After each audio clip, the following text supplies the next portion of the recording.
In every town, there's always someone people trust without question. A figure of authority, someone believed to always do the right thing. But what happens when that trust is broken? When the line between protector and predator is crossed?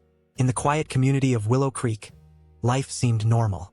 Kids played in the streets, neighbors greeted each other with friendly waves, and life carried on at a calm, steady pace. But beneath this peaceful surface, something was happening. Something that would leave the town in shock. What do you do when the person everyone looks up to, the one sworn to serve and protect, has a dark secret? At first, there was no reason to suspect anything. He was Sheriff Jack Morrison, a respected leader, a father, and a husband. She was a bright, ambitious girl named Mia Grant, with her whole life ahead of her. Their paths crossed like many others in this small town. But at some point, things changed. Casual conversations became longer. Private moments, once innocent, turned complicated. Before anyone realized it, a boundary had been crossed. A boundary that could never be uncrossed. How does a community cope with the realization that the person they trusted most is capable of the unthinkable? People say every crime leaves a trail, no matter how well it's hidden. But what happens when the one leading the search knows exactly where the trail ends? Sheriff Jack Morrison was more than a lawman. He was the backbone of Willow Creek. Neighbors trusted him, colleagues respected him, and his family adored him. To many, Jack seemed to balance his duties as sheriff and his responsibilities as a husband and father with ease. Married to Sarah, with 2 daughters, he lived a life others admired. His youngest daughter, Lily, saw him as her hero, the rock of their family. Lily's best friend, Emma Lewis, was practically part of the Morrison family. Emma spent much of her childhood at their house, inseparable from Lily. They shared everything from childhood games in the backyard to late-night study sessions in high school. Wherever Lily went, Emma wasn't far behind. Emma was more than just Lily's best friend. She was the daughter of Deputy Chris Lewis, who had worked alongside Jack for years. Jack and Chris were more than colleagues, they were close friends. Their families celebrated holidays together, attended gatherings, and supported each other through life's ups and downs. Emma had been a constant presence in Jack's life for as long as he could remember. The bond between the Morrison and Lewis families was built on years of trust and shared memories. Jack even remembered the day Emma was born, holding her tiny form in his arms and promising Chris he'd always look out for her. Over the years, Emma grew up as part of the Morrison household, attending barbecues, joining family vacations, and being there for every milestone. To Emma, Jack wasn't just Lily's father. He was like a second dad. But now, as Emma entered adulthood, her presence in Jack's life began to feel different. A shift that no one saw coming. Jack Morrison remembered the day Emma Lewis was born as if it were yesterday. He had been at the hospital, holding her tiny body in his arms, promising his friend Chris that he'd always look out for her. Over the years, their lives naturally intertwined. There were neighborhood barbecues where Emma sat on Jack's shoulders, summer vacations where the Morrisons and Lewises laughed together, and Christmas mornings spent exchanging gifts. Emma was there for everything: birthdays, family dinners, and lazy Sunday afternoons in the Morrisons' living room. To Emma, Jack was simply Lily's dad, a second father figure, someone she trusted completely. She never thought twice about being in his presence, whether in his home, at family gatherings, or even when she passed by his office after school. But Emma was no longer the little girl Jack had once carried on his shoulders. Now 17, she was stepping into adulthood with dreams of making her mark on the world. She had ambition, a drive that filled every room she entered. Emma wanted to join a top security agency one day, the FBI, maybe the Secret Service. She had goals, and she wasn't afraid to chase them. Their lives, once connected by friendship and family, were beginning to shift, though neither of them could see it yet. Jack noticed Emma more often now, not just as Lily's best friend, but as someone whose path regularly crossed his own. She was in his house nearly every weekend. They saw each other at family events, school functions, and occasionally at the sheriff's station, where Emma would stop by to meet her father. She was always around, always a presence in the background of Jack's life. It started like any other day, one that should have slipped into the usual rhythm of life. But some days hold moments that shift everything, and this was one of those days. Emma hadn't planned on staying long at the sheriff's station. She had only come to meet her father, Deputy Chris Lewis, for a quick hello and a ride home. She'd done it countless times before, waiting in the familiar halls, surrounded by the hum of conversations and the occasional ring of a phone. It was ordinary, uneventful. But on this particular afternoon, something felt different. From his office window, Jack saw Emma enter the station. Her presence caught his eye in a way it never had before. She wasn't the same girl he remembered. The shadows of childhood had faded, replaced by the undeniable confidence of a young woman. There was a grace to her now, a quiet assurance in the way she carried herself. Jack told himself it was nothing, just an observation. But the thought lingered longer than it should have. He knew Emma well, too well. He'd watched her grow up, laughed at her childhood antics, and celebrated her milestones alongside his daughter. But now, as he watched her that afternoon, something felt different. And though Jack didn't yet realize it, this moment would mark the beginning of a shift, one that neither of them could ignore. Jack couldn't explain why today felt different. Something stirred inside him, a shift he didn't want to acknowledge. He tried to brush it off to remind himself of who he was. But the more he watched Emma, the harder it became to look away. She wasn't just Emma, the little girl who had once chased fireflies in his backyard or giggled through birthday parties. She was someone else now, someone he found himself noticing in ways he shouldn't. The realization hit him like a sudden misstep on familiar ground. Guilt gnawed at the edges of his thoughts, whispering that this was wrong, that he needed to stop. But temptation has a way of sneaking in, slipping through the cracks even in the strongest of minds. And no matter how much Jack tried to push it away, it clung to him, persistent and unwelcome. When Emma walked down the hall toward her father's desk, Jack stepped out of his office almost instinctively. He knew Chris was out on assignment. He'd sent him himself earlier that day. There was no one else for Emma to meet, no one else for her to wait with. In that moment, Jack saw an opportunity, a way to prolong their encounter, a chance to satisfy a curiosity he didn't want to admit he felt. "Emma," he called out, his voice casual, almost fatherly. "Your dad's not back yet. Why don't you come wait in my office?" His tone gave no hint of the unease beneath the surface, no reason for Emma to feel anything but comfortable. She smiled easily, trusting him as she always had. He was, after all, her father's closest friend, someone she'd known her entire life. Without hesitation, she followed him into his office, a space she'd been in countless times before. Jack gestured to a chair by the window, watching as she settled in. Emma glanced around the room, her eyes lingering on the artifacts and photographs that lined the shelves. Commendations, keepsakes from old cases, and framed memories of his years in law enforcement. The room, much like the man himself, seemed steeped in experience and authority. She admired it all with a quiet wonder, completely unaware of the thoughts unraveling in Jack's mind. He tried to act normal, to treat this like any other conversation. Just another day. But as he sat down across from her, something inside him refused to quiet. Emma wasn't just a visitor in his office. She was a young woman sitting within arm's reach. Someone who, for the first time in years, made him feel something unexpected. He asked her about school, an easy topic, familiar territory. Emma, comfortable in his presence, responded eagerly. She talked about her classes, her friends, and the future she envisioned for herself. "I've been thinking about going into law enforcement," she said, her voice bright with excitement. "Maybe a detective or even the Secret Service. Something that matters." Jack listened intently, her words pulling him in. There was a passion in her voice, a spark of ambition that reminded him of himself at her age. And in that moment, he saw an opportunity not just to guide her, but to position himself as someone she could turn to. The idea came to Jack unbidden. A way to ensure their conversations wouldn't end here, in this office. A way to stay connected beyond fleeting encounters. "You know," Jack began, his tone measured, "I've got a few friends in those agencies you're interested in. FBI, Secret Service. Maybe I could put in a good word for you. Even help you get some hands-on experience." Emma's face lit up, her excitement almost tangible. "Really? You'd do that for me?" Jack smiled, the picture of a supportive mentor. "Of course. But it's not an easy road, Emma. There's a lot to learn before you get there, and it takes hard work. If you're serious, I could help you prepare." His voice carried nothing but sincerity, nothing to suggest any ulterior motive.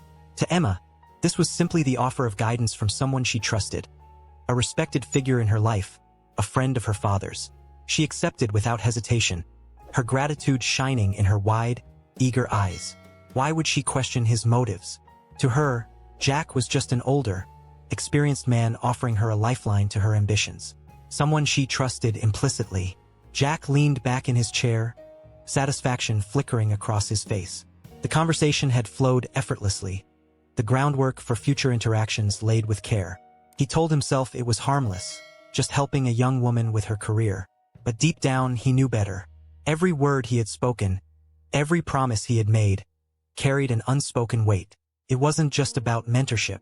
As Emma spoke excitedly about the opportunities ahead, Jack allowed himself a moment of quiet triumph. He held the power to shape her dreams, to guide her path. And if he chose, to take these moments further than she could ever anticipate. In that instant, Jack crossed a line he couldn't uncross. A road of no return stretched before him, paved with choices he was no longer sure he could resist. Opportunities can feel like lifelines, especially when they come from someone you trust.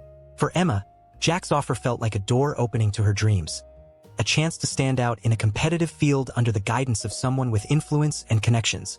But what Emma couldn't see, what no one saw, was how easily a lifeline could become a snare in the wrong hands. Jack's proposal seemed simple at first. A few private sessions, just the two of them, focused on preparing her for a career in national security.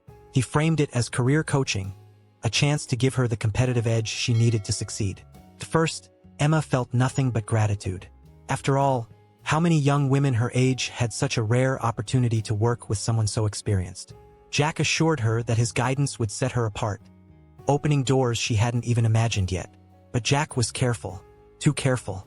With every word, every suggestion, he planted subtle doubts in Emma's mind. "You shouldn't tell too many people about this," he advised her, his tone earnest. "They wouldn't understand your ambition. People might try to hold you back or say you're aiming too high. It's better to keep this between us for now." At first, it made sense to Emma. She had faced doubt before, people questioning her drive or suggesting her dreams were too big. She told herself Jack was just looking out for her, protecting her from naysayers. She had no reason to suspect anything else. Jack's warnings felt protective, even wise. Why would Emma question them? He was looking out for her, or so she thought. The sessions began innocently enough. They talked about the challenges of law enforcement, the resilience needed to thrive, and the skills she would need in high-pressure situations. At first, they met after school in Jack's office. But soon, under the guise of focused training, the meetings shifted to more private locations. Jack always made Emma feel special, as if she were receiving guidance no one else could provide. Eager to impress and secure her future, Emma poured herself into these sessions. But gradually, the nature of their meetings began to change. What started as professional mentoring evolved into something more personal, more intimate. Jack began asking about her life outside of school, her fears, her dreams, her relationships. Slowly, he blurred the line between mentor and confidant, weaving himself more deeply into her life in ways Emma didn't fully grasp. Jack was patient, methodical. He didn't rush.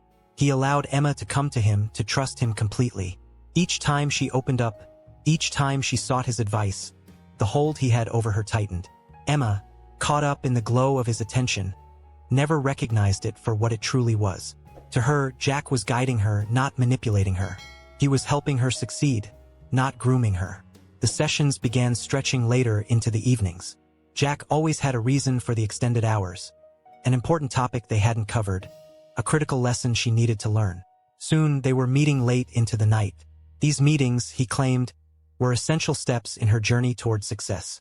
"If you want to make it," he told her one evening, "you have to be willing to put in the extra effort." Emma, driven by ambition and eager to earn his approval, agreed without hesitation. She convinced herself these late-night sessions were part of her growth. The sacrifices felt small compared to what Jack promised her. A brighter future, a step ahead of her peers. Yet with each session, Emma found herself growing more attached to Jack. He wasn't just a mentor anymore.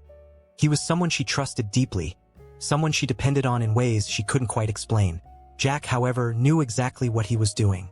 His words were deliberate, designed to make Emma feel both privileged and protective of their time together. "This is something special," he told her one evening. "Not everyone will understand. They might try to come between us, to make you doubt yourself, to say you're wasting your time. But I know how far you can go, Emma. Don't let anyone take that from you." Emma believed him. Why wouldn't she? Jack was a respected figure in her life. The sheriff, her father's closest friend, someone she had known since childhood. If Jack said their meetings were necessary, they were. If Jack insisted on secrecy for her benefit, she trusted him. And so, she told no one. Not her father, not her friends, not even Lily. The late-night sessions continued, with Emma unaware of the danger she was stepping into. Piece by piece, word by word, their private meetings became a world of their own, a space where Emma felt both vulnerable and powerful. Jack made her believe she was becoming someone extraordinary, someone capable of achieving great things. The more time they spent together, the more she relied on him, not just for guidance but for emotional support. He had become her confidant, her protector, the one person who seemed to truly understand her. But Jack's mentorship wasn't selfless. It wasn't just about shaping Emma's future. It was about feeding his own needs. He subtly ensured she depended on him, not only for her career aspirations but for her sense of self-worth. With every passing week, Emma found herself more drawn to him, increasingly reliant on his approval. She wasn't just learning from Jack. She was falling under his influence. Then, one evening, everything shifted.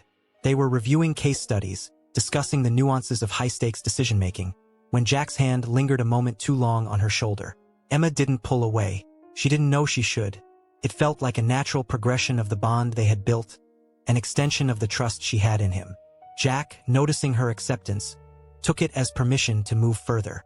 The first kiss came suddenly, without warning. But to Emma, it didn't feel wrong. It felt inevitable, as though it was a step they had been inching toward all along. Caught up in the moment, she didn't question it.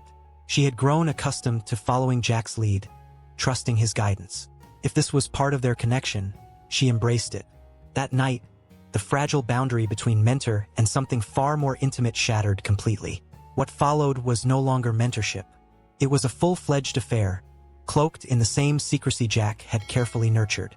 Their meetings continued, now charged with an intensity Emma hadn't anticipated. The combination of Jack's control and the passion of their newfound dynamic left her feeling both exhilarated and deeply vulnerable. She believed she was falling in love, convinced that what they shared was real. To Emma, Jack wasn't just a mentor anymore. He was her guide, her protector, her everything. But Jack's hold over Emma wasn't limited to her emotions. It was total. He had woven himself into every aspect of her life. Every decision, every thought seemed to orbit around him. Emma depended on him entirely, trusted him implicitly, and clung to the belief that what they had was something worth protecting. As their relationship deepened, the walls around them closed in tighter, locking Emma into a world built on manipulation and deceit. She didn't see the trap she was falling into. She didn't realize how carefully Jack had constructed this reality, designed to keep her exactly where he wanted, enthralled and under his control. Secrets, however, have a way of unraveling lives. At first, the changes in Emma were subtle. She became quieter, more reserved, but no one thought much of it. Over time, though, the weight of the hidden truths began to show. The bubbly, open girl her friends and family knew started to fade. Emma began to withdraw, pulling away from the people closest to her, isolating herself without fully understanding why. Calls from her friends went unanswered. Texts from Lily, once constant, were left unread. Family dinners became quieter as Emma sat lost in thought, her once lively presence reduced to polite silence. The life she had known, one filled with connection, laughter, and ambition, was slipping further and further away. Emma's life began to change in ways her loved ones couldn't ignore. Calls from friends went unanswered, and her once frequent hangouts with Lily dwindled to rare occurrences. Conversations with her father, Marcus, became brief and shallow. Where Emma had once eagerly shared her small victories, frustrations, and dreams with him, she now gave only one-word answers and flimsy excuses. Marcus felt the growing distance, though he couldn't pinpoint its cause. They had always shared a strong bond, one that many fathers envied. But now, every attempt he made to connect seemed met with a wall. Emma was always busy, always tired, always preoccupied. At first, Marcus dismissed it as a phase. Teenagers go through this, he told himself. Maybe it was the stress of school or the weight of planning her future. But as time passed, it became harder to ignore. There was a shift in her demeanor, a heaviness that felt out of character. The Emma he knew didn't keep secrets from him. Yet now, it was as though she carried something she wasn't willing to share. Marcus wasn't the type to let things fester for long. One evening, when Emma came home late, he decided it was time to address the growing distance. She walked into the kitchen, her face distant, her thoughts seemingly miles away. Marcus waited until she set her bag down before stepping in. "Emma," he said, his voice calm but firm. "We need to talk." She looked up, a flicker of guilt flashing across her face before she masked it with a smile. "What's up, Dad?" she asked, her tone casual, but Marcus could hear the tension beneath it. "I've noticed you've been distant lately," he said, choosing his words carefully. "You're not around as much. You're not talking to me like you used to. What's going on?" For a moment, Emma froze, caught off guard by his directness. Then she forced another smile. "It's nothing, Dad. Just school. A lot on my plate." But Marcus wasn't convinced. Her response felt too rehearsed, too hollow. Something was off, and no matter how much she tried to brush it away, he could feel the growing gap between them. He pressed gently. "If there's anything you need to talk about, anything at all, I'm here. You know that, right?" Emma had learned well from Jack how to deflect and steer conversations away from dangerous territory. "I'm fine, Dad. Really," she said, her voice just a little too bright. "You don't have to worry about me." Marcus wanted to believe her. He wanted to trust her words, but a gnawing unease settled deep in his chest, a feeling he couldn't shake. Meanwhile, Jack was dealing with shifts in his own life. His wife, Sarah, had started noticing changes in him. Small, subtle differences that didn't add up. After years of marriage, Sarah knew Jack better than anyone. He had always been a man of habit. Steady, predictable, reliable. But recently, he seemed distracted, as if his mind was somewhere far away. Jack came home later than usual, offering vague explanations about long meetings or unexpected responsibilities. Though his excuses seemed reasonable on the surface, Sarah couldn't shake the feeling that something wasn't right. She noticed the way he avoided eye contact at times, the way he lingered a little too long on his phone or stayed in his office after hours. And then there were the moments he seemed distant, lost in thought. It was unlike him, and it left Sarah with a quiet, creeping suspicion that she couldn't yet put into words. As Marcus wrestled with the growing distance between himself and his daughter, and as Sarah began to piece together the cracks in her husband's carefully constructed facade, the web Jack had spun was tightening around all of them. The secrets, the lies, the manipulation. They were beginning to seep into every corner of their lives, threatening to unravel everything. Sharon began noticing changes in Jack, subtle shifts in his behavior that unsettled her. He was restless in ways he had never been before. When she asked him about it, small, casual questions like, "Everything okay at work?" Or, "You seem a little off lately. Is something bothering you?" Jack always had answers ready. "It's just work," he'd say lightly, though not too lightly, maintaining just the right balance to sound believable. "You know how it gets this time of year." And for a time, Sharon let it go. Even though her unease lingered, she started to notice more. How often Jack checked his phone, the guarded tone in his voice when she asked where he was going or what he was doing. There were nights when he slipped into bed long after she had fallen asleep and mornings when he left before the sun was fully up, always with a ready excuse. Late meeting, early patrol. It all sounded plausible, but something didn't feel right. Sharon told herself she was probably overthinking it. Jack was the sheriff, after all. His job came with stress, long hours, and responsibilities that most people couldn't understand. But deep down, she knew this wasn't about work. Something had changed. She just couldn't figure out what. The tension in their home was subtle at first, like a whisper in the background of their lives. It didn't disrupt their routines, but it lingered, growing stronger with each passing day. Jack was careful, though. He knew how to keep his double life hidden, how to balance the cracks so they didn't become obvious. He said the right things, showed just enough affection to keep suspicion at bay. To Sharon, he was still the man she had married, just a little more tired, a little more distracted. To their daughters, he was still their father, albeit a bit more distant. But Jack knew the truth. The walls were closing in. The strain of his secret life was starting to wear on him, no matter how carefully he tried to manage it. Meanwhile, Emma was feeling the weight of it all, too.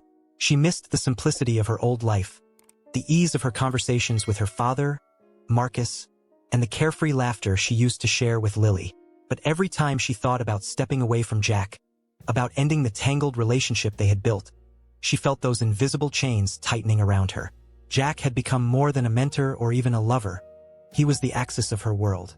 And though she felt the distance growing between herself and the people she loved, she convinced herself it was all worth it. Jack had promised her a future, had made her believe that what they shared was special, even irreplaceable. She couldn't walk away, not now, not after everything. The rift between Emma and Marcus widened. He noticed her pulling away, retreating into herself. Conversations became brief, her presence fleeting. He tried to connect with her, But the Emma he once knew seemed to be slipping further and further into the shadows. And in Jack's household, the fractures grew deeper as Sharon's quiet suspicion simmered, her instincts telling her something was wrong, even if she couldn't prove it. Jack worked tirelessly to maintain the illusion of normalcy, but the weight of his deception was pressing harder against the walls of his carefully crafted life. The cracks were small, but they were there, spreading, widening, waiting for the moment when the truth would finally come to light.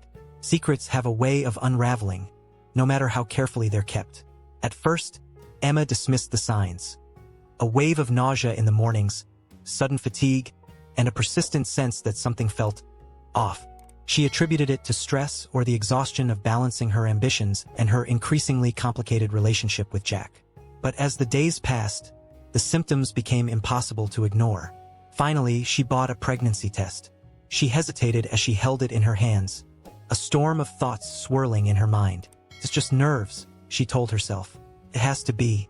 But when the test revealed two unmistakable lines, confirming her deepest fear, the room seemed to close in around her.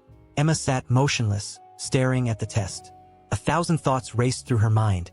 Her plans, her future, her family. None of this was supposed to happen.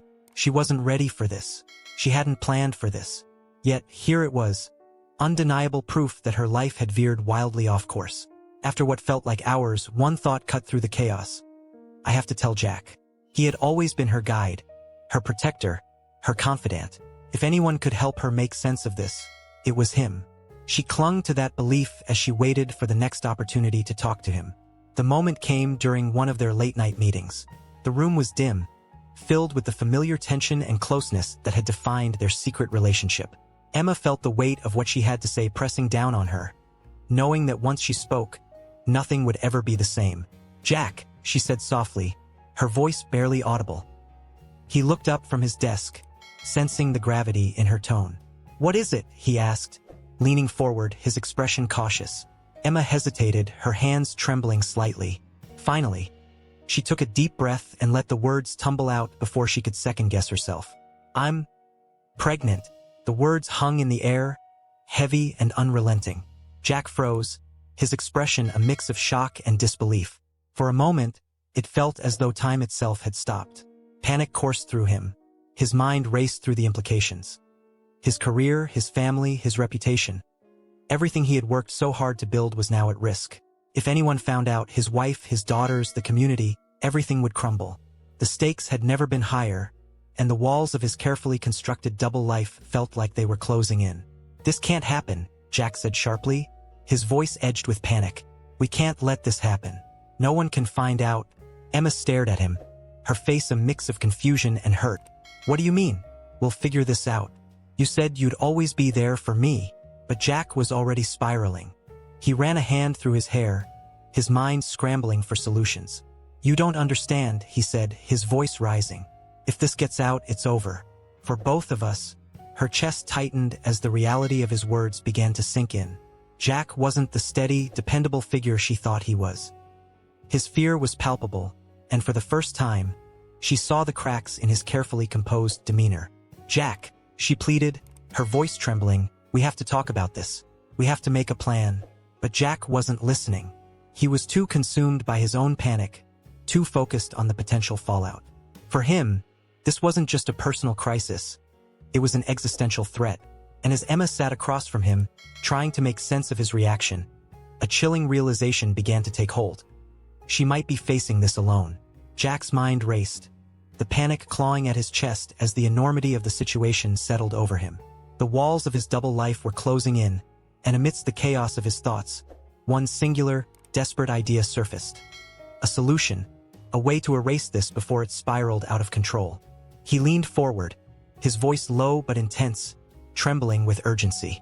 You have to end it, Emma. You need to get rid of it. Emma froze, her breath catching in her throat. His words hit her like a slap, cold and cruel. She had come to him for support, for reassurance. But instead, she was met with rejection and fear.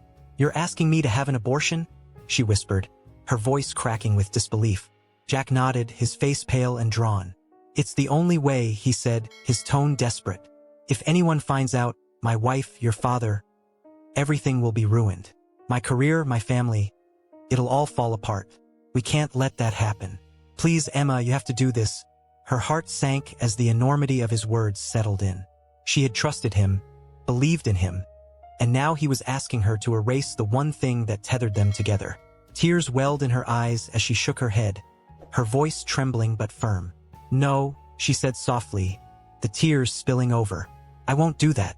This is our child, Jack. You told me we were in this together. You promised. For the first time, Jack saw the weight of all the lies he had spun. The promises, the fantasies, the dreams he had painted for her. Emma believed in them, in him with a sincerity that cut through his panic like a knife. She wasn't just carrying his child. She was carrying the fragile web of manipulation and deceit he had crafted to keep her close. And now it was all unraveling. You don't understand, he pleaded, his voice tinged with rising frustration. If this gets out, I'll lose everything. My job, my reputation, my family. Everything I've worked for. We can't let that happen. Emma's voice rose, her quiet despair giving way to steely defiance. I do understand, she said, her words sharp and unwavering. I understand that you're scared, but I won't let you make me ashamed of this. I won't get rid of my baby. Jack stared at her, stunned into silence. The control he had always held, the ability to guide, persuade, and manipulate her was slipping away. Emma wasn't the same girl who had once looked to him for guidance. She was standing her ground, and in doing so, she shattered the illusion of dominance he had so carefully maintained. He tried one last time, his voice cracking under the weight of his desperation. Please, Emma, he whispered, his tone almost begging. If you care about me, about what we have, you'll do this. You'll end it, for us, before it's too late. But Emma's resolve didn't falter. She met his gaze, her tear-streaked face now set with quiet determination. No, she said, her voice firm and final. I'm keeping it, and in that moment, Jack knew. The life he had built, the facade he had worked so hard to maintain, was crumbling. There was no going back, no way to undo the choices that had brought him here. The truth was no longer his to control, and the consequences were no longer something he could avoid. The question wasn't if the truth would come to light, it was how much destruction it would leave in its wake. Jack sat back, his mind a whirlwind of fear and self-preservation. The instinct to survive, no matter the cost, was all that remained. For Jack, the inevitability of his decisions loomed over him like a storm cloud, threatening to drown his carefully constructed life. Each day, the pressure mounted as Emma's resolve solidified. She had refused to terminate the pregnancy, a choice that sent his world into freefall. The life he had meticulously curated, his career, his family, his reputation, was now teetering on the edge of collapse. At night, Jack lay awake in the darkness, his mind racing through a labyrinth of worst-case scenarios. Each one led to the same bleak conclusion: exposure, disgrace, and ruin. He saw his name splashed across headlines, his career destroyed, his family shattered. The respect he commanded as sheriff would evaporate, replaced by scorn and outrage. There would be no redemption. Amid this chaos, a grim clarity began to take hold. A single, horrifying thought emerged, growing louder with each sleepless night. It was unthinkable, and yet, to him, it felt like the only way out. If Emma were gone, the problem would disappear with her.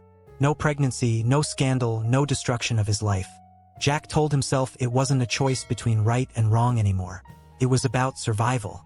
Survival of everything he had built at any cost. Slowly, methodically, he began to shape a plan. He reached out to Emma, his voice warm and reassuring as he invited her to dinner. He spun it as a gesture of support, a private conversation where they could plan for the future and navigate their challenges together. Emma, still wanting to believe in the promises he had once made, agreed. She wanted to think he could still be the protector she had always trusted. The meeting was set for a remote cabin on the outskirts of town, far from watchful eyes. It was the kind of place no one would think to look. A secluded spot Jack had chosen with calculated precision. When Emma arrived, she was greeted by Jack's familiar smile, the same one that had comforted her so many times before. The cabin was cozy, a fire crackling in the hearth, the table set for two with wine glasses glinting in the firelight. It felt like a safe space, like an oasis where the turmoil of their situation could fade away, if only for a while. They talked over dinner, Jack weaving a tapestry of promises and reassurances. He told her what she wanted to hear, that they would figure it all out together, that they could still build a life for their child, that everything would be okay. For a fleeting moment, Emma let herself believe him. She wanted to believe. She needed to.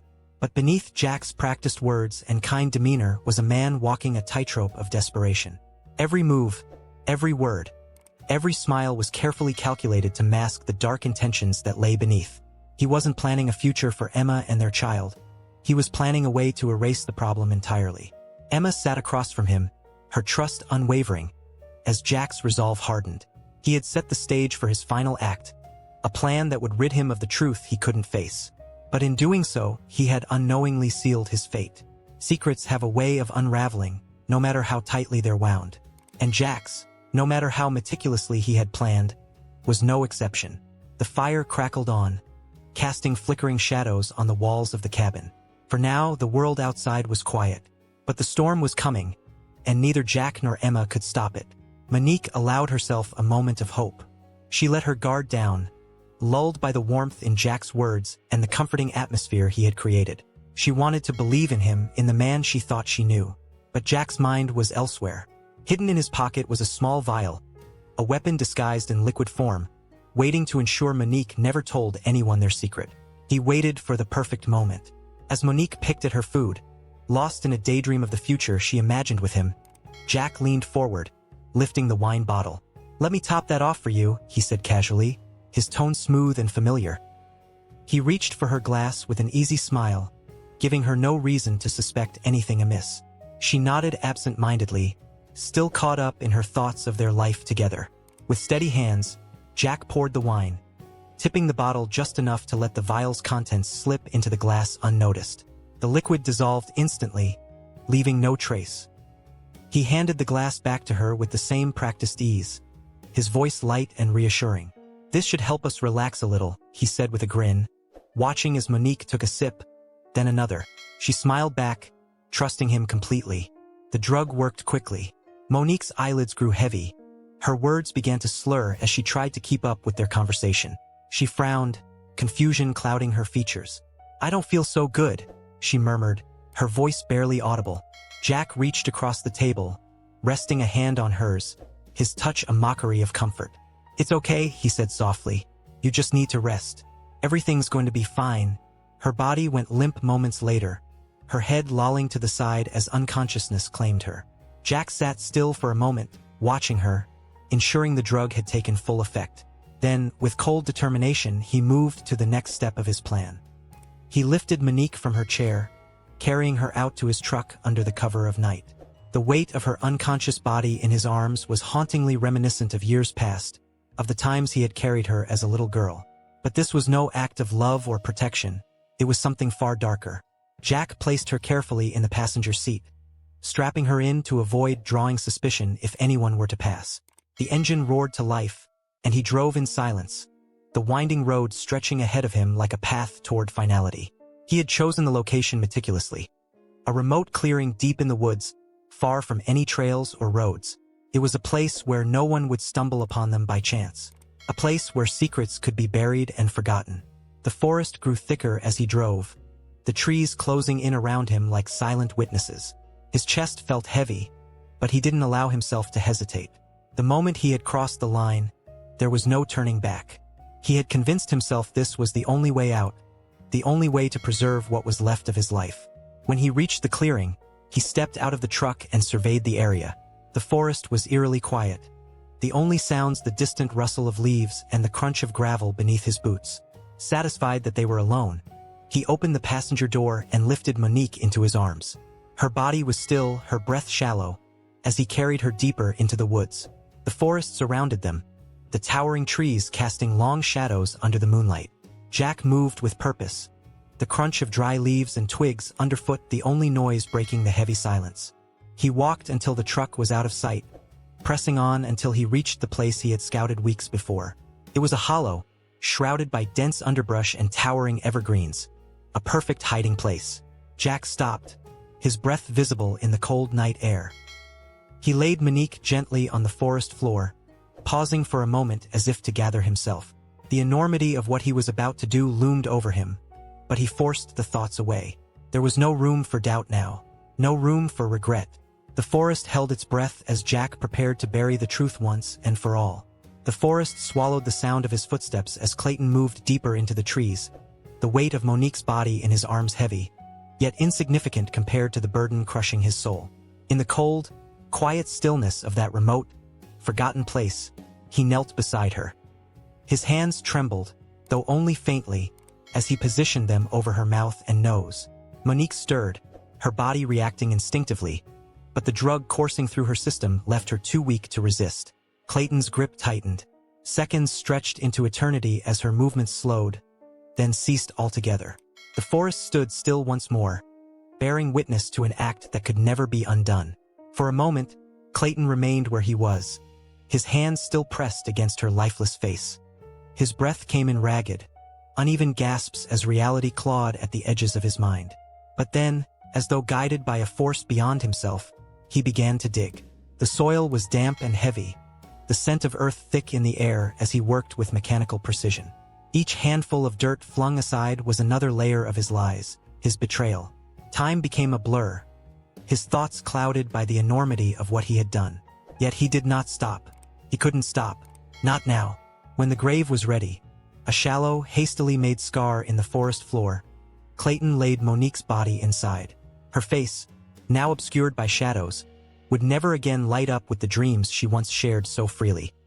He covered her with the cold, unyielding earth. His breaths labored and uneven as he worked until she was no longer visible. And just like that, she was gone, hidden beneath a layer of dirt and a web of deceit. Clayton stood over the grave, his chest rising and falling in uneven waves. Around him, the forest remained silent, its towering trees a solemn jury to his crime. He took one last look at the freshly turned soil, then turned back toward his truck. His footsteps crunched against the forest floor, leaving no trace of his presence. The forest would keep his secret, he told himself, just as it had kept the secrets of countless others who had ventured into its depths. But some secrets refuse to stay buried. When someone goes missing in a tight-knit town, the impact is immediate and profound. Whispers of concern ripple through neighborhoods, turning into waves of fear. People come together, exchanging worried glances and promises to look after one another, silently hoping the tragedy won't touch their own lives. But this wasn't just anyone. This was Monique Ellis, the bright, ambitious daughter of Officer Jerome Ellis, a girl everyone knew and adored. The moment Monique failed to come home, her parents, Jerome and Denise, went from casual concern to unshakable dread. They tried her phone, it went straight to voicemail. They reached out to her friends. None had seen or heard from her. Hour by hour, as daylight faded and the quiet of the night set in, fear wrapped its icy grip around them. Jerome's instincts as a father gnawed at him. He knew Monique. She wasn't the type to disappear without telling anyone. She always called. She always came home. Something was deeply, terribly wrong. By the time the first night passed with no sign of her, Jerome did the only thing he could. He reported his daughter missing. The sheriff's office responded swiftly, or so it appeared. Heading the search was none other than Sheriff Clayton Marshall, the man who had every reason to ensure Monique was never found. Clayton wore his mask of professionalism flawlessly. His voice was calm, steady, reassuring, as he spoke to Jerome and the rest of the community. He promised he would lead the investigation personally, that every resource would be dedicated to bringing Monique home. The town rallied around him, placing their faith in the man they believed had their best interests at heart. But every move Clayton made was deliberate, calculated to keep the truth hidden. Every search party organized, every lead pursued, every false trail planted. It was all part of his plan to ensure Monique's disappearance remained a mystery. The community searched tirelessly, combing through forests, fields, and backroads, while Clayton steered them farther and farther from the truth. As days turned to weeks, hope began to waver.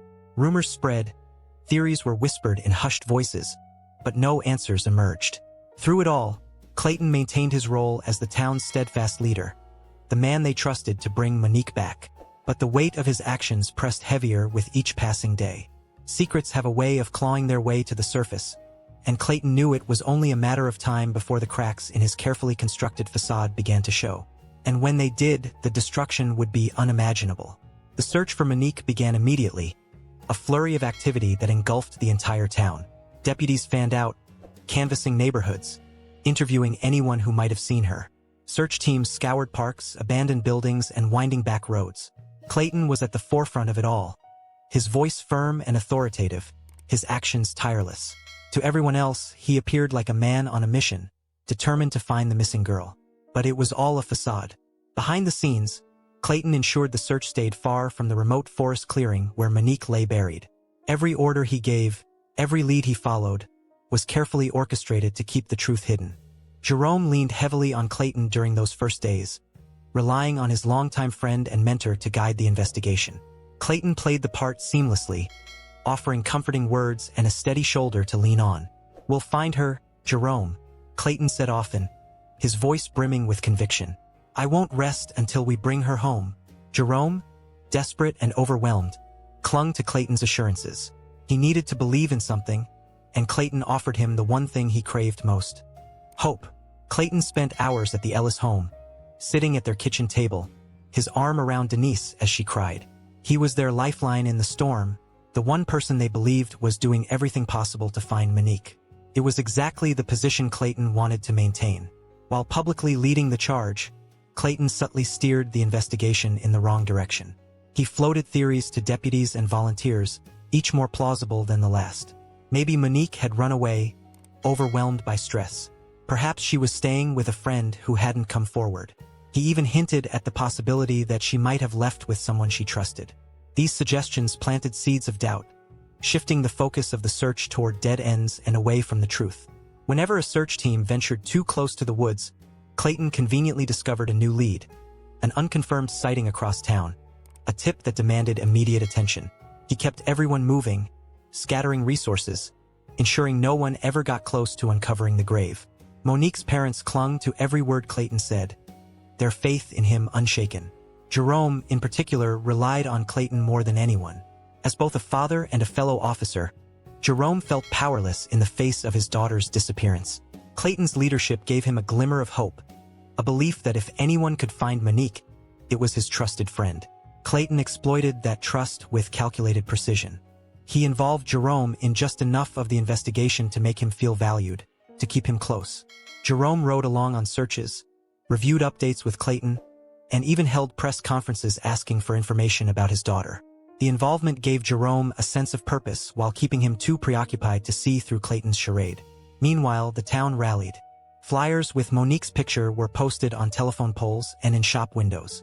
Candlelight vigils were held in the town square, where neighbors gathered, holding hands and praying for her safe return. Each event further solidified Clayton's public image as the tireless sheriff leading the fight to bring Monique home. But beneath the surface, cracks were beginning to show. Jerome's instincts, dulled by grief and exhaustion, occasionally sparked moments of doubt. Something felt off. Small inconsistencies in Clayton's updates, subtle shifts in his tone. But Jerome dismissed them, blaming his own emotions for clouding his judgment.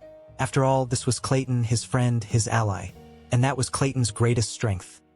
His ability to make everyone believe in him, even as he carefully controlled the lies that held his world together.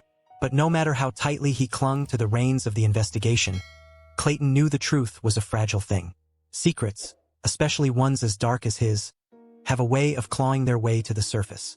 And as the days turned into weeks, the weight of his deception pressed heavier on his shoulders.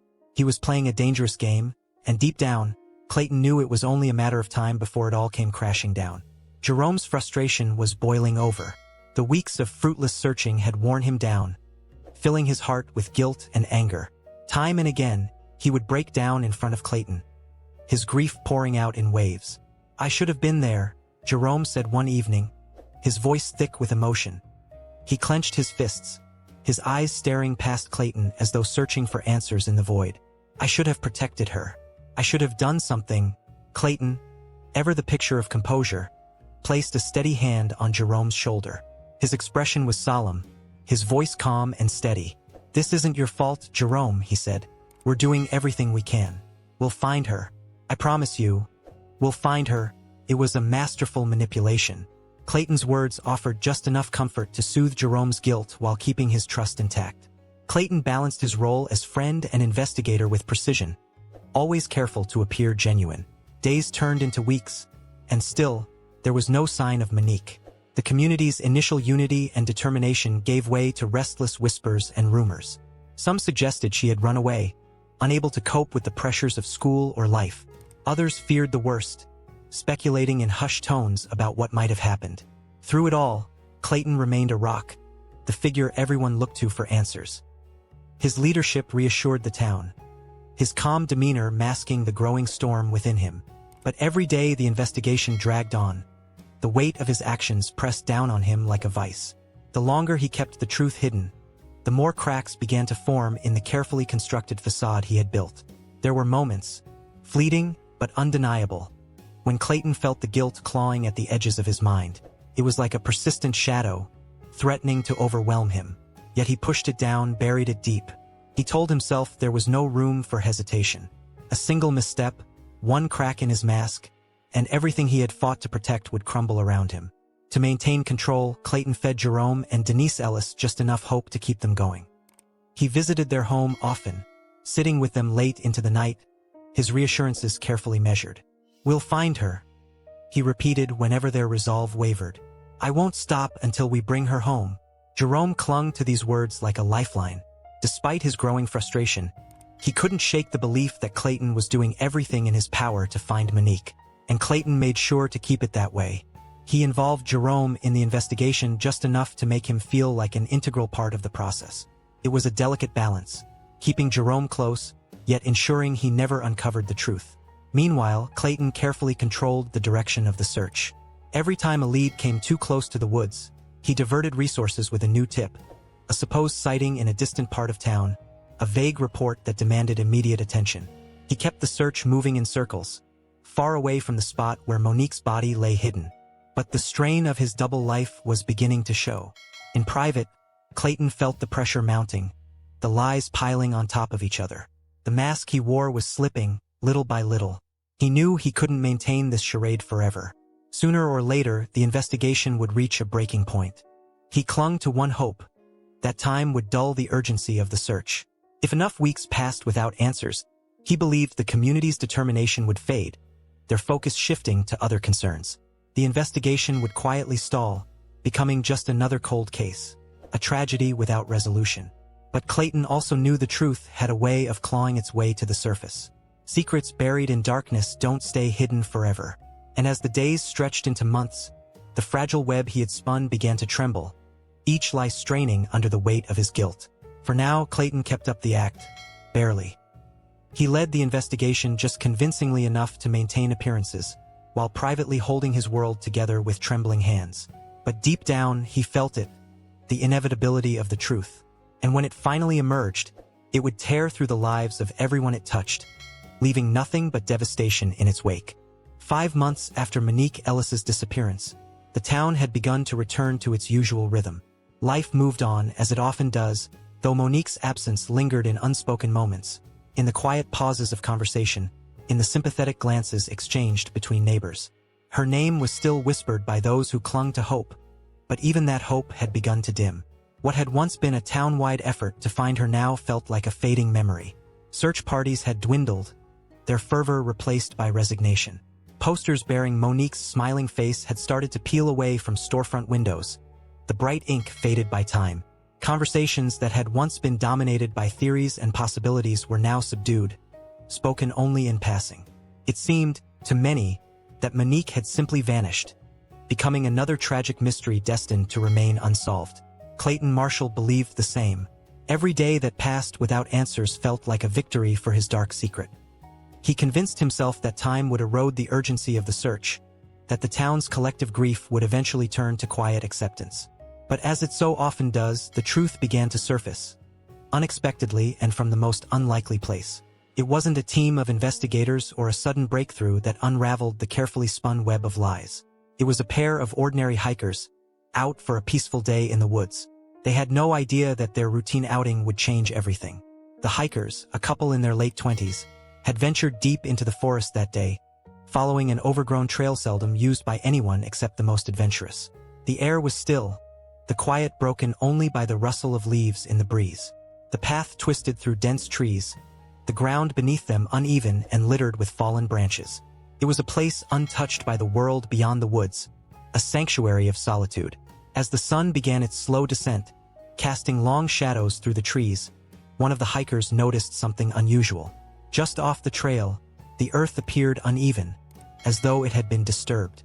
At first, it seemed inconsequential, a mound of dirt slightly sunken into the forest floor, but the irregularity caught their attention, and something about it felt wrong. The couple exchanged uneasy glances before stepping cautiously closer. Could have been nothing, an animal's burrow, perhaps. But as one of them knelt to inspect it, they noticed something more sinister. A faint trace of fabric protruding from the dirt, barely visible beneath the fallen leaves. Their unease deepened. The fabric, though small, was unmistakably unnatural in this untouched wilderness. The realization sent a chill through them. Whatever lay beneath the surface was no accident. Recognizing the gravity of their discovery, they marked the spot on their GPS and quickly retraced their steps to the nearest ranger station, their hearts racing with the weight of what they might have found. Within hours, local authorities were alerted, and an investigative team descended on the site. Floodlights illuminated the dark woods as crime scene tape was strung around the disturbed ground. Shovels dug into the dirt with grim precision, and what emerged confirmed the hikers' worst fears. Buried in a shallow grave, wrapped in a tarp, lay the remains of Monique Ellis. Her body, carefully hidden beneath the earth, told a silent, haunting story. The discovery was devastating. It brought an end to months of agonizing uncertainty for the Ellis family. But with that ending came an onslaught of new, unanswered questions. The remains showed signs of care in their concealment, an act that suggested not just desperation, but intent. How had Monique ended up here? And, more importantly, who had put her there? The quiet woods, which had stood as silent witnesses to an unspeakable act, now bore the weight of an investigation that threatened to unravel everything Clayton Marshall had worked to hide. For Clayton, the discovery wasn't just a tragedy. It was a warning, the first crack in the walls of his carefully controlled life. He had buried Monique's body, but the truth, no matter how deeply hidden, was clawing its way to the surface. And the reckoning was just beginning. As the forensic team methodically worked at the grim site, law enforcement officers fanned out to search the surrounding woods for additional clues. It was there, among the damp leaves and scattered earth, that they found the first undeniable piece of evidence. A small vial partially buried in the dirt.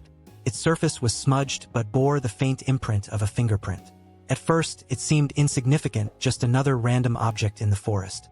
But as the investigation progressed, that small vial would prove to be a pivotal piece in unraveling the truth. With Monique's body recovered, the case that had once grown cold was suddenly ablaze with new energy. Detectives pored over every shred of evidence, determined to find out what had happened to her. Monique's phone, which had been silent since the night of her disappearance, became a treasure trove of data. By tracing its GPS history, they began to uncover a trail that directly contradicted the story Clayton Marshall had so carefully constructed. The phone's pings revealed an unsettling pattern. Monique hadn't vanished without a trace, as Clayton had implied. Instead, her phone had moved through a series of locations that didn't align with her usual routine or Clayton's claims. One of these locations was a remote gas station just outside of town, an unremarkable stop that would soon become a cornerstone of the investigation. Detectives obtained the station's surveillance footage, combing through the grainy images recorded on the night Monique disappeared. What they found sent shockwaves through the case. The footage captured Clayton's truck pulling into the gas station parking lot. His expression was tense, his eyes darting as though ensuring no one was watching too closely. In the passenger seat, partially visible in the dim light, was Monique. She was slumped against the window, unmoving. Her body language was unmistakable. She was unconscious, vulnerable. Clayton stepped out of the truck, glancing around the empty lot with a nervous air. He disappeared into the store for only a few moments before emerging, his gaze lingering on Monique's lifeless form through the truck's window. Then, with a quick glance over his shoulder, he climbed back into the vehicle and drove off, vanishing into the night. The footage was damning. It not only placed Clayton with Monique on the night of her disappearance, but it also showed her in a condition that could not be explained away. She wasn't just with him. She was incapacitated in his care. The man the town trusted to serve and protect had been the last person seen with her, and he had failed to mention it in his official statements. Why had Clayton concealed his encounter with Monique? What had happened after they left the gas station? These questions cast a shadow over everything Clayton had said and done since Monique went missing. And as detectives traced the movements of both Monique's phone and Clayton's truck, the pieces of the puzzle began to align in chilling detail. The onboard GPS tracking system in Clayton's truck provided the final, damning connection. The data revealed that his vehicle had traveled from the gas station to the very spot where Monique's body was found. Every turn, every stop matched the route that led to her shallow grave. It was a trail of digital breadcrumbs, each one implicating Clayton further in the crime. The evidence was mounting, and the cracks in Clayton's facade were beginning to show. The discovery of Monique's body had reignited the search for the truth, and now the walls of Clayton's carefully maintained lies were closing in. For the first time since the investigation began, the truth felt within reach, and with it, justice for Monique Ellis. The GPS logs painted an inescapable picture, one of premeditation and cover-up. Every turn and stop Clayton Marshall's truck made the night Monique disappeared was accounted for, connecting the dots between her last moments and the shallow grave where her body was discovered. It was a trail he had never imagined anyone would follow, but no amount of meticulous planning could keep the truth buried forever. The truth had clawed its way to the surface, first through the hikers on that unassuming trail, and now through the tireless work of investigators determined to untangle the web of deceit Clayton had spun. The discovery of Monique's body was not the conclusion of her story but the beginning of a relentless pursuit of justice. And the hikers, unaware of the storm their quiet walk in the woods would unleash, had unknowingly unearthed the secret Clayton had fought so hard to keep hidden, both figuratively and literally. As the investigation gained momentum, the revelations about Clayton's betrayal spread like wildfire through the town. The man once hailed as a pillar of integrity and strength now stood exposed as a manipulative predator. Each new discovery added weight to the collective shock, anger, and grief of the community. With each piece of evidence, the depth of his betrayal became more horrifying, and the price Monique had paid for trusting him became painfully clear. The hiker's discovery was a turning point. What had begun as a case shrouded in mystery was now a pursuit for accountability, and the town braced itself for the fallout. The day of Clayton's arrest came swiftly and without warning. The clinking of handcuffs shattered the silence of his office as agents moved with grim precision. Cold metal bit into his wrists, a far cry from the badge he once wore as a symbol of authority and trust. Clayton remained silent, the fight drained from him, as the weight of his actions crushed him. The agents escorted him out past the deputies who had once respected him, past the desks where he had commanded authority. Now, the gazes that followed him were filled with disgust and betrayal. Whispers echoed down the hall, the weight of judgment heavy in the air. Clayton Marshall was no longer their sheriff. He was a disgrace, a man who had tarnished the badge and everything it stood for. As the agents loaded him into the waiting car, the sun blazed high overhead, casting an unrelenting light on the day's reckoning. Clayton's world had finally come crashing down, and there was no escape. The truth, long buried beneath layers of lies and manipulation, had surfaced, leaving his life in ruins. The man who once presided over justice now found himself bound by the same laws he had sworn to uphold, a prisoner of his own sins.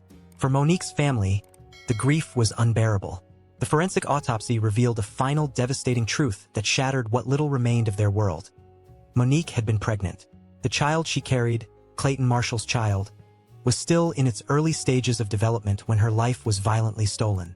That revelation turned their mourning into something even more profound. They weren't just grieving Monique. They were grieving the grandchild they would never meet. Jerome Ellis struggled to process the news. His hands shook as the detectives explained, their words hitting like a sledgehammer. His daughter, a girl he had raised, loved, and protected, had been carrying the child of the man he had trusted. The betrayal was unbearable. Jerome's mind reeled with questions, but one haunted him above all.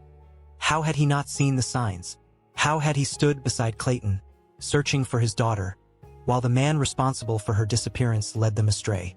Denise Ellis, already crushed by Monique's loss, fell into a spiral of despair upon hearing the news. The child would have been her first grandchild, a glimmer of hope in a family shattered by tragedy. Now, both her daughter and the promise of new life were gone, stolen by the man she had once welcomed into their home. It was a loss so layered with pain and betrayal that it defied comprehension. The revelation of Monique's pregnancy spread rapidly, turning an already horrific crime into a symbol of exploitation and abuse. The man once revered as the town's protector was now reviled as its greatest disgrace. Protesters gathered outside the sheriff's office and courthouse, demanding justice for Monique and her unborn child. Signs bearing her name and the plea for accountability filled the streets, their voices a rallying cry for the justice she deserved. In the Marshall household, the fallout was equally devastating. Sharon Marshall sat in stunned silence as the full scope of her husband's actions unraveled. The affair had been shattering, the murder unfathomable, but the pregnancy, that was the final blow, a truth too horrific to bear. Every memory of their life together, every moment he had spent with their daughters, was now tainted by the knowledge of what he had done. For the town, for the Elises, and for everyone who had trusted Clayton Marshall, the truth was undeniable. The man who had once been their symbol of safety and order was now a cautionary tale, a chilling reminder that even those we trust the most can harbor the darkest of secrets. Justice had begun its march, and it would not be denied. The weight of betrayal in the Marshall family was crushing. Clayton's youngest daughter, Ella, who had once idolized her father, now grappled with the horrifying truth. Monique hadn't just been her best friend. She had been carrying her half-sibling. Learning this broke Ella in a way she hadn't thought possible. She spent weeks after the revelations mourning Monique, trying to reconcile the loving father she had known with the monstrous actions he had committed. But the news of the pregnancy was too much. It shattered the fragile threads holding her together. Ella retreated into herself, cutting off nearly everyone. She refused to speak to Clayton, wouldn't acknowledge his existence, and couldn't even say his name. The memories she once cherished, laughing at the dinner table, family trips, quiet moments of father-daughter bonding, were now poisoned. Her entire life felt like a lie, a facade carefully constructed by a man who had destroyed everything he touched. Harper, Clayton's older daughter, responded with fiery anger. She had always been close to her father, looked up to him as a role model and sought his approval. Now that image was irreparably tarnished. Learning about Monique's pregnancy was the breaking point. Harper packed her belongings and left the house without a second thought, severing all ties with the man she could no longer call her father. Her absence left the Marshall home even emptier, its silence a testament to the family Clayton had destroyed. For Sharon, Clayton's wife, the betrayal ran even deeper. She sat alone most nights, haunted by the memories of their life together. She couldn't comprehend how the man she had loved for decades, the man who had fathered her children, could commit such heinous acts. Every detail that emerged in the investigation added a new layer of pain. The affair had gutted her, the murder had devastated her, and the revelation of Monique's pregnancy obliterated any remaining illusion of the life she thought she had. The once warm Marshall household became a fractured war zone, each member of the family isolated by their grief and anger. Sharon tried to hold her daughters together, but the damage was irreparable. There was no going back. The family was broken beyond repair, its foundation obliterated by Clayton's betrayal. Meanwhile, the town's fury only grew. Monique had been one of their own, bright, ambitious, and full of potential. Her death, compounded by the loss of her unborn child, struck a deep and personal chord in the community. The betrayal by a man they had trusted and revered as their sheriff fueled an unrelenting demand for justice. Protests erupted outside the courthouse and sheriff's office. Justice for Monique and her baby. Red signs held high by angry citizens. The streets were filled with people who once supported Clayton, but now saw him as the symbol of everything they despised. A predator who used his power to exploit and destroy. The community's voice was loud and clear. Clayton had to pay for his crimes, not only for the murder but for the life he had snuffed out before it even began. For Jerome and Denise Ellis, Monique's parents, the community's support offered cold comfort. The void left by their daughter and unborn grandchild was unfillable. They attended every court hearing, sitting in the front row, determined to see Clayton held accountable. But even seeing him in handcuffs couldn't bring Monique back. Their grief was a constant ache, a relentless reminder of what they had lost. The trial loomed, drawing national attention. The courtroom became the center stage for a reckoning that demanded every dark truth be brought to light. Reporters swarmed the courthouse, their cameras ready to document the downfall of the once respected sheriff. The prosecution wasted no time laying out their case, unraveling Clayton's web of lies for the world to see. They detailed how he had groomed Monique, manipulated her trust, and lured her to her death. They described the cold, calculated way he had drugged her, killed her, and buried her body, all to protect his reputation. Each piece of evidence, from surveillance footage to GPS logs, painted a damning picture of a man who had meticulously planned every step. But the most devastating moments of the trial came during the emotional testimonies. Jerome Ellis took the stand first, his voice shaking as he recalled Clayton's role in the search for his daughter. "He looked me in the eye," Jerome said, tears streaming down his face. He promised me we'd find her. And the whole time, he knew exactly where she was.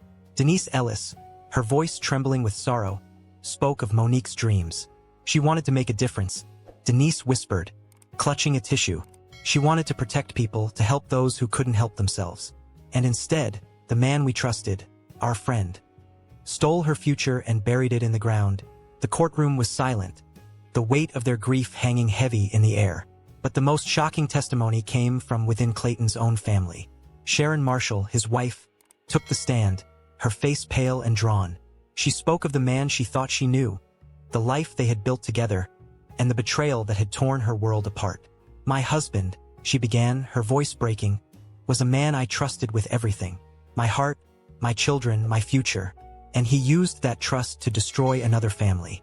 I don't even know who he is anymore. Her words sent shockwaves through the courtroom, cementing the image of Clayton as not just a murderer but a manipulator who had betrayed everyone closest to him.